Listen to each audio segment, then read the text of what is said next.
Hey, it's Fit Gear Hunter with just a brief excerpt on the map usage off the Suunto 7. This is not an in-depth analysis of how maps functionally work on the Suunto 7.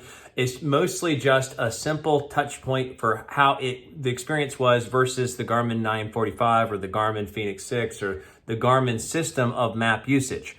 So again, everything on this site is specifically usually focused on tracking devices for CrossFit or high intensity interval training, but this was just sort of something that was interesting, super useful off the Suunto 7, which I hadn't seen.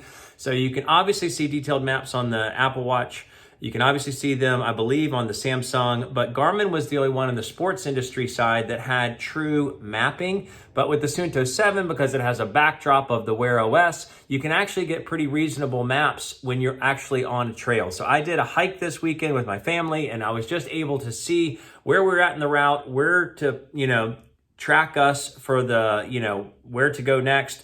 And it just was a simple, easy experience. It was actually easier than the Garmin because the Garmin, you have to use buttons to be able to navigate across the map. Now, I'm sure, and I know there are much more elaborate things with Garmin. You can do back to start, which will take you in a more intelligent way back to start. You can download routes, you can find points of interest, and the watch will guide you to the points of interest. So I didn't test any of those things. I don't think Suunto 7 does any of those things, but as far as sports-based watch that has navigation on it that was useful in a simple outdoor exercise like hiking and would have been the same if it was kayaking or something else. I thought this was functionally useful, so I thought I would share it. Obviously, I'm not going to share it in-depth hands-on. The watch is set to go back to Suunto. I really just wanted to give you a quick blurb, and you can see a summary of reviews, how they're compiled by device on the website, fitgearhunter.com, in case you ever want to look at a sort of a laundry list of video reviews across multiple devices. But with that, let's get into a brief hands-on from the trail and talk in summary in a second. See the primary differences, but you can see very well on the Suunto 7 that it picks up the map just fine.